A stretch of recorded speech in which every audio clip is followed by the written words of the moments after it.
Yes, sir. We're officially back at it. This is Boog Nice coming at you with an update, another Hascon 2020 recap. I just put up information about the Marvel Legends reveals and upcoming figures last night, and today I wanted to talk about Star Wars Black Series a little bit. You know, I don't do too many updates as far as that goes, but I've been pulling away a little bit from the import Star Wars figures and leaning more towards the Black Series stuff. So I really want to talk about their Haslab project, but let's go through what was revealed first, talk about that stuff a little bit, and then I'll get you guys up out of here. Alright, let's do it. This ain't for no scalper.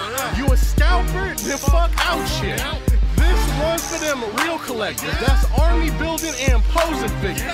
Marvel Legends, imports, mini matey, I'm fucking with them.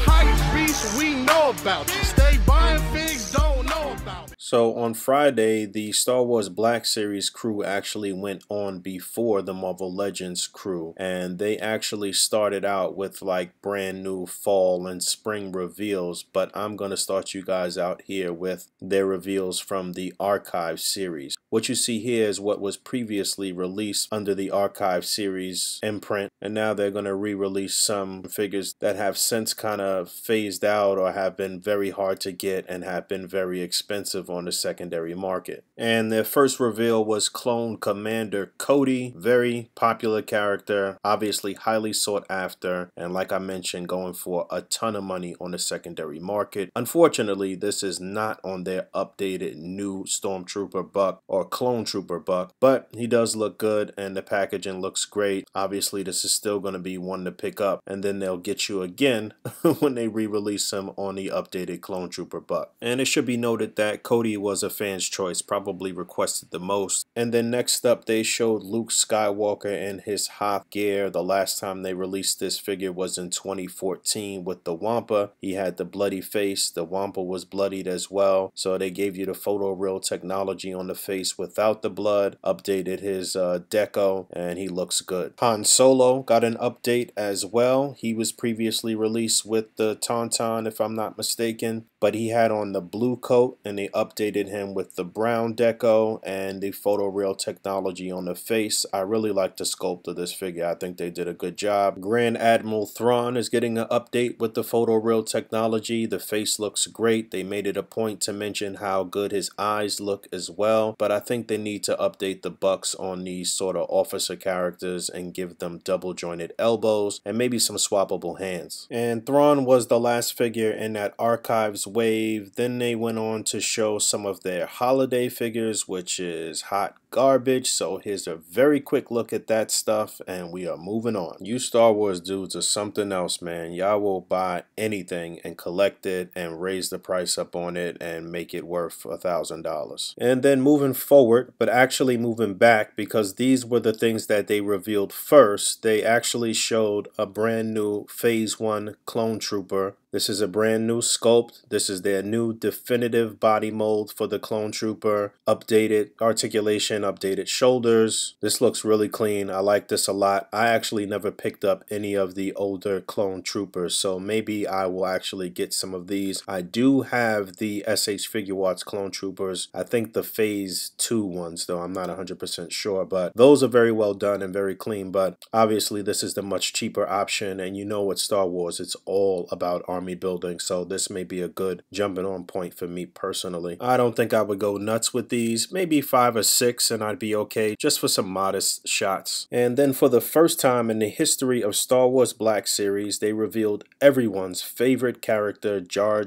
Binks, probably one of the most hated characters in Star Wars history from the prequels. I just cringed every time this guy was on screen. I remember seeing this in the movie theaters for the first time. Awful character. Why did the fish dudes have Asian accents? It was just so many problematic things with the prequels, man. But I will say that the figure actually looks very good. I do wish they would have included some interchangeable hands. That's one thing that Star Wars Black Series really needs to do, because I could see this guy showing up in a lot of comedic shots and jokey shots, and if he had extra hands, open hands and whatnot, it would actually really serve the purpose well for toy photography, A.C.B.A, etc. And then they revealed one of the most iconic characters in Star Wars history. This is the Return of the Jedi version of Boba Fett. The very first Star Wars Black Series figure was the Empire Strikes Back Boba Fett back in 2013. This guy is going to have some great accessories, his trusty blaster. There'll be an effect to look as if Luke sliced his blaster in half. He'll have the little grappling hook and the flame effect, updated deco, photoreal technology, I believe they said on this guy.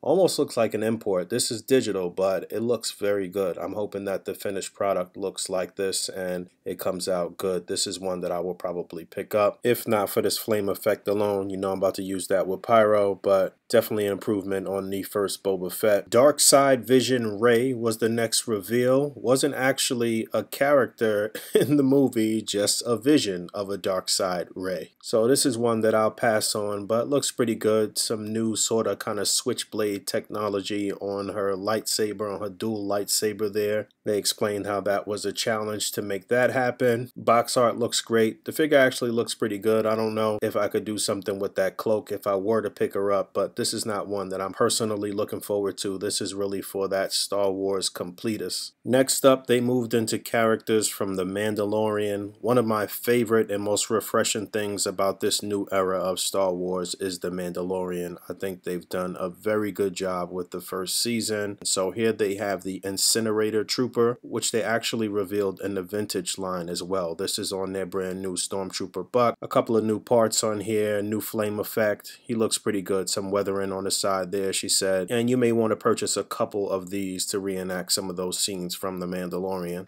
And then sticking with The Mandalorian, they revealed the Armorer figure, which I think a lot of people knew was coming because of some box art that was shown previously. But this was originally intended to be a convention exclusive, I believe. So there are some items that are packed in here that are exclusive to this set and won't show up anywhere else, according to what they were saying. The tongs and the flaming helmet and all of that stuff there. Figure looks pretty good. Obviously, articulation is going to be limited, but pretty essential if you're trying to build up your Mandalorian universe. And hey, it's a female character too.